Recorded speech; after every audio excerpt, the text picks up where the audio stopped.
I traveled here and then I traveled yonder. Well, I traveled here and then I traveled yonder. Well, I traveled here and then I traveled yonder. Well, I've been a traveling. I've traveled cold and then I've traveled hungry. Well, I've traveled cold and then I've traveled hungry. Well, I traveled cold and then I've traveled hungry. Well, I've been a traveling. Traveled in the mountain, traveled down in the valley. Well, I traveled in the mountain, traveled down in the valley. Well, I traveled in the mountain, traveled down in the valley. Well, I've been a traveling. If you would describe Saul as a professional agitator, what would your reaction be to that description? That's okay with me. That's what you left out one word, Studs. Professional outside agitator. You see, you got to be an outside agitator to begin with, because agitators very rarely come up from the inside. Because if you come up from the inside, one of two things happens to you. Either you get knocked off, you get co-opted. That's the reason all agitators are outside agitators. And, you see, when you're out to really get change, every community, every place is organized. When sociologists talk about social disorganization or that communities are disorganized, they know what they're talking about. You can go into the cruddiest community. It's got a policy racket going. It's got a syndicate going. It's got a political organization that is crooked as hell. And they're being exploited if it's a company town, but it's organized, you know? It's a contradiction in terms to say that there's such a thing as a disorganized community. So that the job of an agitator is first, if he's going to, it's really not organizing a movement, he's reorganizing it. First he's got to change the whole pattern. He's got to disorganize it. That's why he's an agitator. And after he disorganizes it, then he reorganizes it. So we're coming to now something.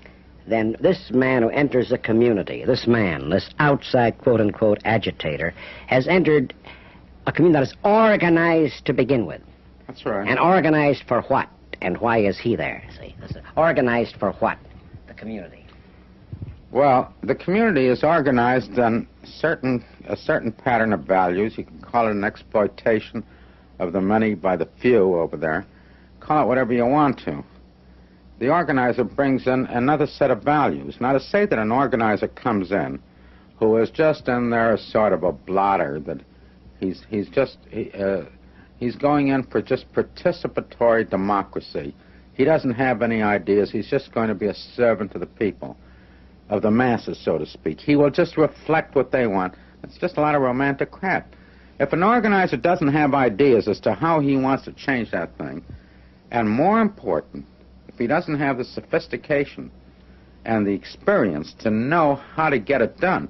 See, there's a big difference between the what's that you want to get in life and the how you go about getting it. If you don't know the how about getting it, you're never going to get the what's.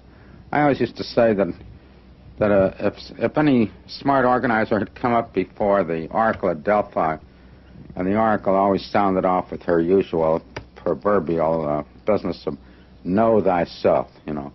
A smart organizer would look at her and say, okay, Oracle, now how the hell do I go about doing it? Don't tell me what I have to get.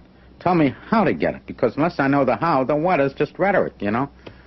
I imagine the Oracle would have had a fit, you know. Would have said one question aloud only to a customer or something, yeah. Get thee gone. Yep. That organizer's got to have ideas. If he doesn't have ideas, when he comes in there, if he doesn't know how and what to do, the only thing that his presence does is where the population was say 100,000 before he walked in, it now becomes 100,001. That's all. It doesn't make any difference there. He can only come in on the basis really of an invitation from the community.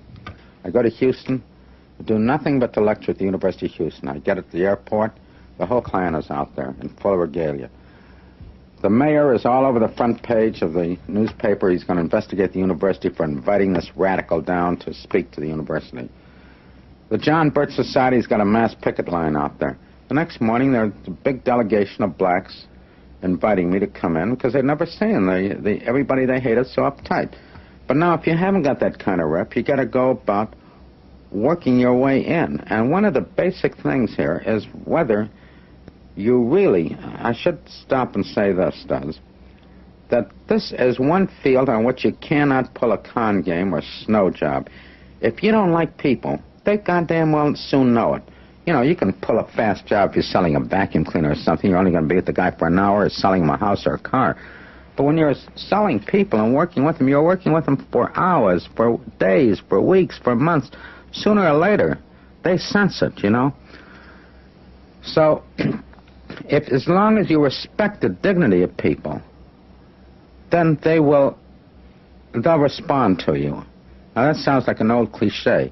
But as long as I respect you, for example, I can't come to you and say, now, Studs, this is the way you get this thing done. Because what I'm really saying to you is, look, you dumb son of a bitch, you've been sitting around here for years, and I got to come along and tell you now, this is the way you get it done. So, naturally, you're going to resent it. You see, freedom of choice, and freedom is part of dignity, is really the right to make the choice. I go into a neighborhood. I run into you. You're on welfare, you know. You're standing on the corner. So we get into a conversation. So I say, where do you live? Over there. Well, where the f*** you expect me to live? I'm on relief. Well, what do you want me to live in, a 14-karat gold palace, you know? No, but Jesus, you pay anything to live there? Oh, come on. Trying to be funny? Well, no, I don't want to be funny about it. Jesus, the place looks like it's loaded with rats and cockroaches, everything. You damn well know what it is. What would happen if you didn't pay your rent? What would happen? They'd throw me out my kids and everybody else. What do you mean? Yeah. What would happen if nobody paid their rent over there? Why, well, Jesus, they'd have a little trouble throwing us all out, wouldn't they?